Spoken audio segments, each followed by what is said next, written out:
반갑습니다. 예수님의 비유라는 말씀이죠. 비유가 뭔지 알아요? 비유. 5학년은 알죠?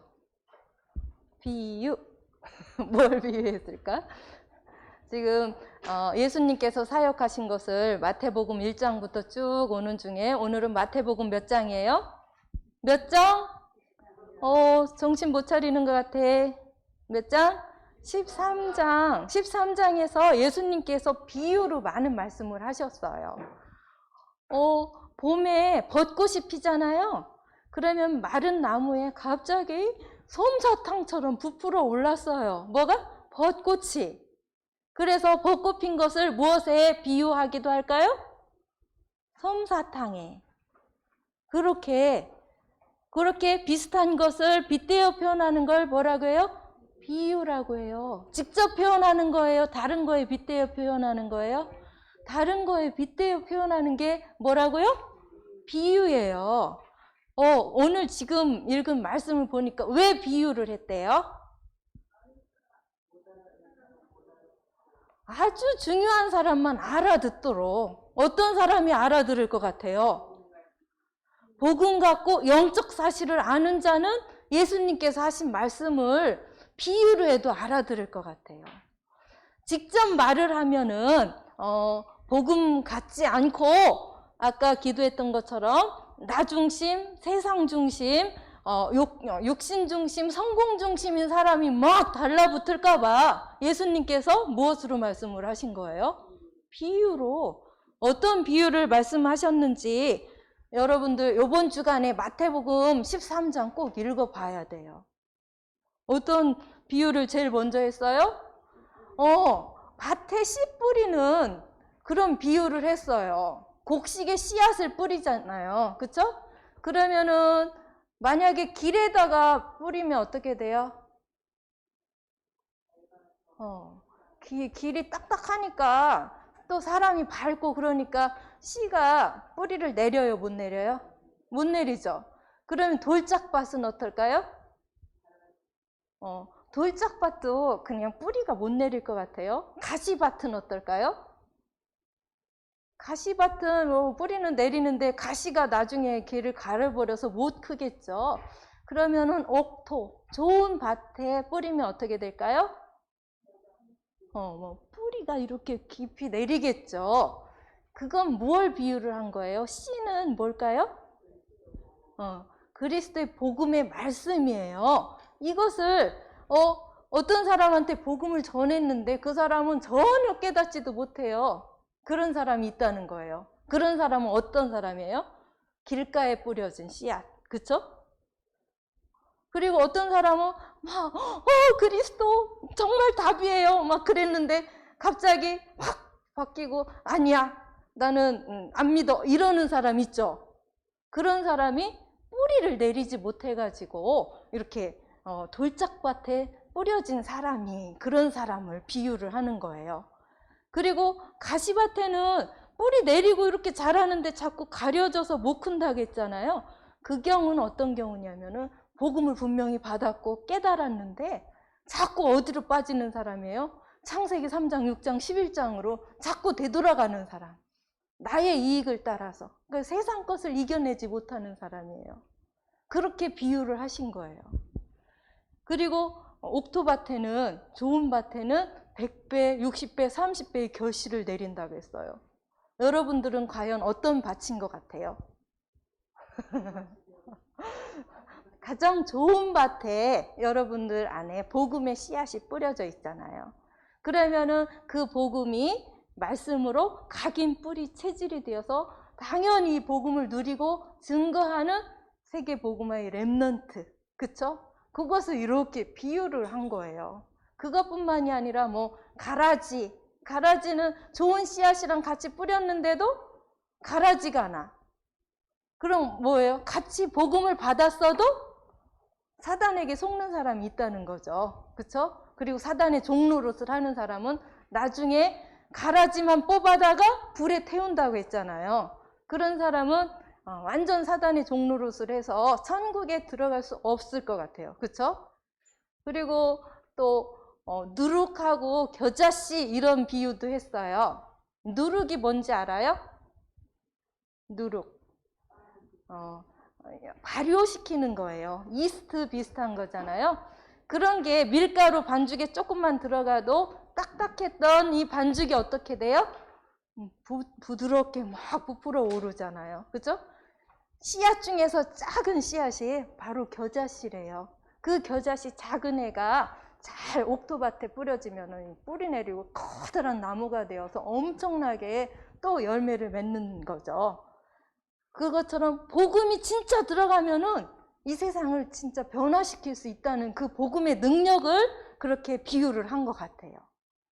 그리고 또 여러분들 밭에 보화가 숨겨져 있는데 주인이 아니라 다른 사람이 그걸 발견을 하고 자기의 전 재산과 빚을 내서 그 밭을 사서 그 보화를 다 가졌다는 내용이 또 여기 13장에는 안 나오는데 쭉 읽어보면 나오거든요. 뭐예요? 가장 가치 있는 걸 발견한 거예요. 여러분들 가장 가치 있는 거 지난번에 얘기했죠? 그게 뭐예요? 맞아요. 복음. 그 복음을 발견한 사람은 자기 인생의 모든 것을 다 거는 거예요. 올인한다고 하잖아요. 그것을 또 그렇게 비유를 했어요. 값진 진주도 마찬가지예요. 근데 예수님은 그것을 직접 표현을 하지 않고 이렇게 돌려서 말을 하셨는데 이제 여러분들은 그것을 깨달을 수 있어야 되겠죠. 그렇죠? 오늘은 제목이 예수님의 비유예요. 마태복음 13장 다 읽어보기. 10절에서 13절 말씀이었죠. 오늘 예수님께서 말씀하셨듯이 우리에게 가장 값진 것은 복음이고 그 복음이 깊이 뿌리 내려야 된다는 것을 비유로 말씀을 하셨는데 우리 계속 말씀하는 게 복음의 말씀이 어떻게 되기를? 각인되기를. 그렇죠? 기도가 우리의 삶에서 뿌리가 내리고 그것을 누리다 보면은 뭐가 체질이 된다는 거였어요? 전도가 체질이 된다는 말씀. 그것만 되면 여러분들 완전 끝이죠. 복음으로 답을 냈으면 그게 결실을 맺기를 기도해요. 제일 먼저 알아야 될 사실이 다른 사람은 모르지만 여러분들은 뭐를 알고 있어요?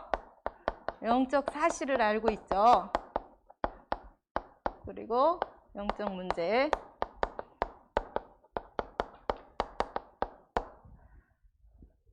영적인 게 진짜 깨달아져야 돼요.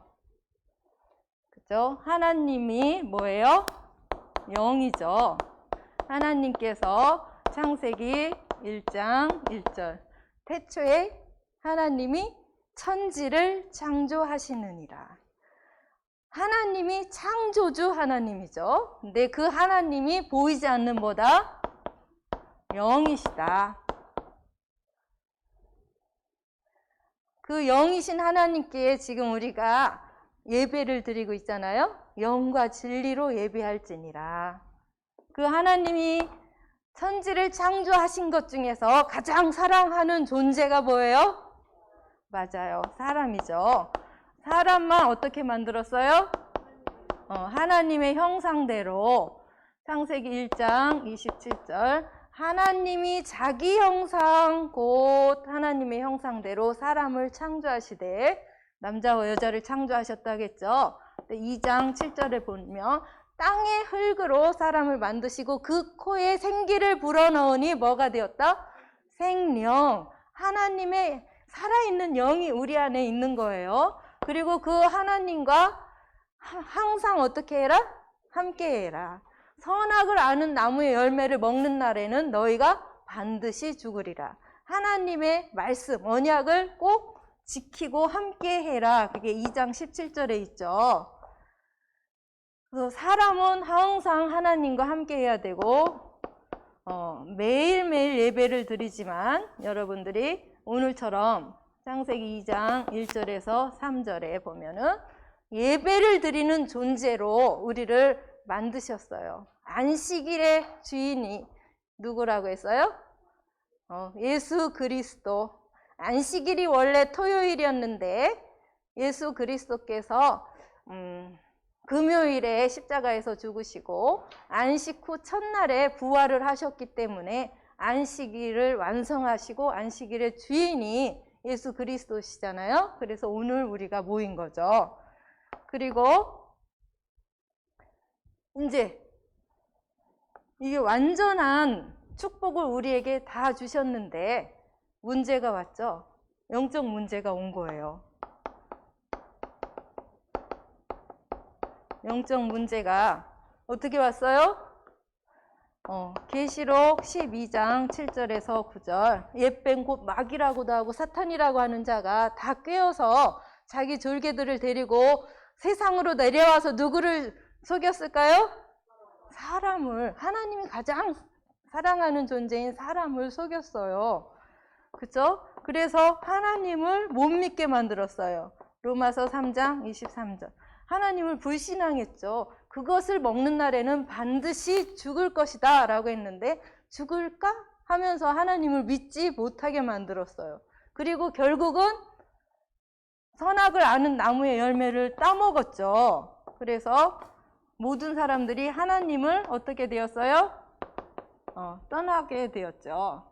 하나님을 떠나는 문제, 영적 문제, 근본 문제, 원죄라고도 하죠. 그래서 이 사람들은 뭐가 주인이 되었어요? 내가 주인이 되었어요. 내가 주인이 될 수 있을까요? 유 목사님이 그러시더라고. 내가 주인이라면 교회를 탁 짓고, 유 목사님 교회 1,000억 들여서 교회 짓잖아요. 그거 내가 내 힘으로 탁 짓고 한 200년 동안 살다가 좀 지루해, 싱거워. 그럴 때 천국 간다고. 그렇게 할 수 있는 사람 있을까요? 없죠. 누가 주인이에요? 여기 하나님. 그렇죠? 하나님이 창조주고 우리의 주인이에요. 근데 이 하나님을 떠났잖아요. 왜?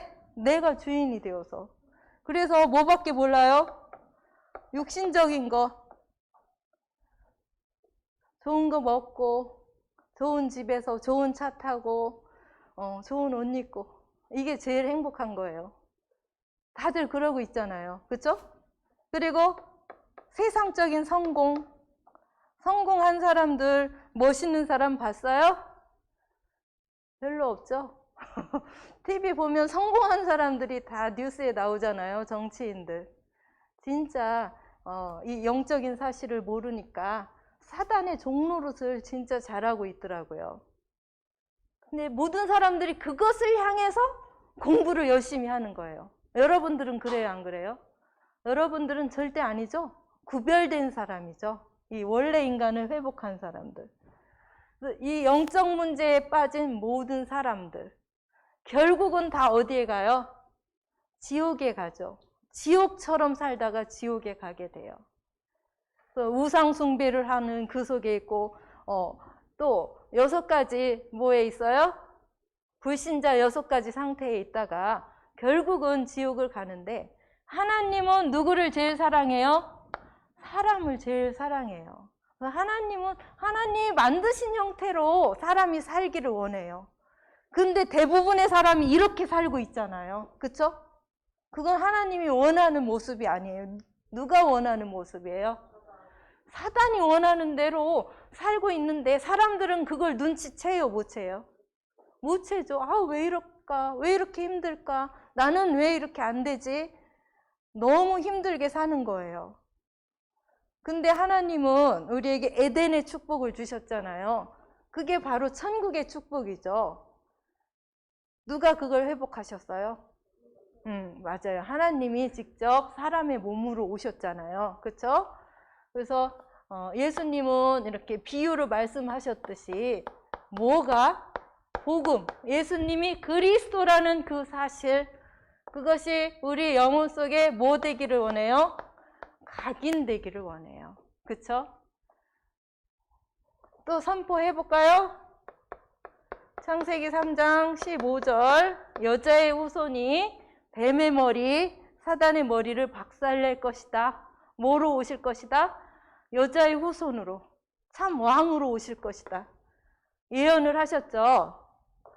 출애굽기 3장 18절. 여자의 후손이 그 피로 사단의 머리를 박살내서 하나님을 믿지 않는 죄를 용서하실 거다. 이게 예표로 보여주셨잖아요. 그쵸? 9가지 재앙 중에서 마지막 재앙은 오직 예수 그리스도의 피, 어린 양의 피만이 그것을 넘어갈 수 있다. 6월절 어린 양의 피. 그쵸? 참 제사장으로 오실 것이다. 이사야 7장 14절. 하나님 떠나서 사단의 종노릇을 하고 영적인 고아로 살고 있을 때 하나님께서 임마누엘로 우리와 함께 하실 것이다. 여러분들도 부모님과 함께 할 때 좋잖아요. 그렇죠? 함께 하는데 영원히 함께 임마누엘로 하실 것이다. 그런데 진짜로 여자의 후손이 이 세상에 왔어요, 안 왔어요? 여자의 후손이 왔죠? 영이신 하나님께서 동정녀 마리아에게 성령으로 잉태되어서 사도신경 했잖아요. 오셨죠. 그 예수 그리스도께서 직접 요한일서 3장 8절 죄를 짓는 자는 마귀에게 속하나니 뭐예요? 하나님의 아들이 나타나신 것은 마귀의 이 일을 멸하려 하십니다. 마귀의 일은 바로 이런 거죠. 우리의 주인 노릇하게 하는 거. 그렇죠? 그리고 출애굽기 3장 18절, 마가복음 10장 45절에서 인자 하나님께서 사람으로 오신 그 이유는 대속물로 우리의 죄를 사하시려고 왔다고 했죠. 그렇죠? 그리고 예수님께서 직접 말씀을 하셨어요. 요한복음 14장 6절, 내가 곧 길이요 진리요 생명이니 나로 말미암지 않고는 아버지께로 올 자가 없느니라. 하나님 떠난 인간들은 영적인 존재이긴 한데 그 영이 누구한테 잡혀 있었어요? 사단에게. 그래서 이 하나님의 존재를 알았어요? 몰랐어요? 몰랐죠. 몰라서 계속 우상 숭배를 하는 거예요. 돌 보고도, 그죠? 달 보고도, 해 보고도, 나무 보고 막 절을 하는 거예요.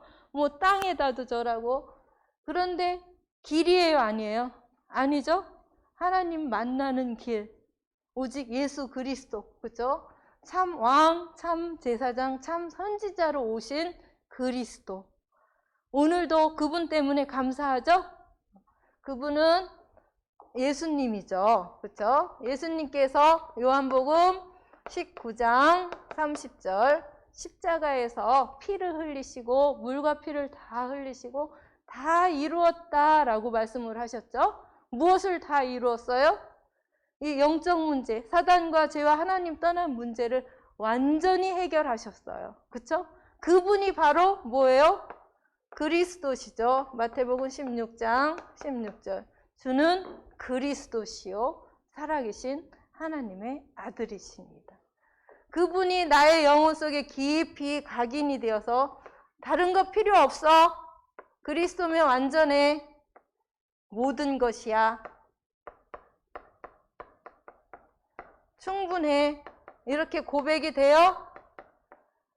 그러면은 여러분들 자기 주변 사람들한테 그리스도 때문에 와 너는 멋있다 이런 소리를 들어요? 아니면은 왜 이렇게 피곤하게 만들어? 여러분들 주변 사람들 힘들게 하는 사람 혹시 있어요, 없어요? 눈치 못 챌 수도 있어요, 자기 자신은. 그쵸? 자기 주변에 엄마나 아빠나 형제 힘들게 하는 사람 혹시 있어요? 이게 안 끝나서 그래요, 여러분들. 그리스도로 완전해질 때 다른 사람한테 항상 뭐를 줄까요? 힘을 주겠죠? 다른 사람이 편안하겠죠? 그런 사람일 거예요, 여러분들. 맞아요, 그쵸? 그 다음 기도가 뿌리가 내려야 된다. 어떤 기도를 하라고 했어요? 성삼위 하나님이 나와 함께 하신다.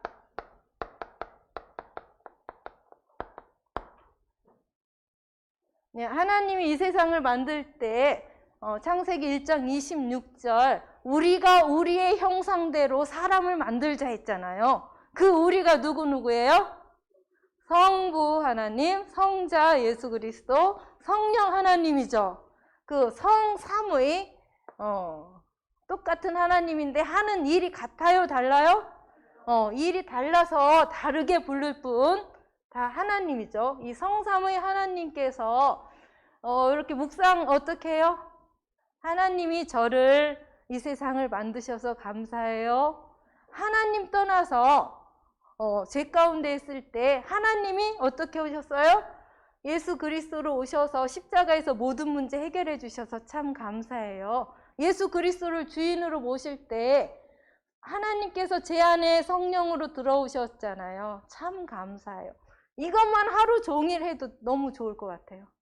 눈 떠서 하루 종일 생활하면서 잠깐 시간 날 때 이 성삼위 하나님 기도만 해도 진짜 나의 영적 상태가 달라질 것 같아요. 그렇게 하고 있죠? 그리고 그럴 때 5가지 힘, 오력이 생기잖아요. 또 어떤 기도해요? 보좌의 축복 기도하잖아요.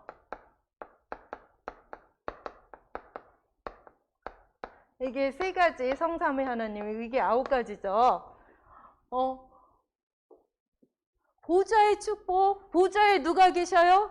이 성삼위 하나님이 계시죠? 성부, 성자, 성령께서 보좌에서 저와 함께 하심을, 그 보좌의 축복이 어디? 내 안에.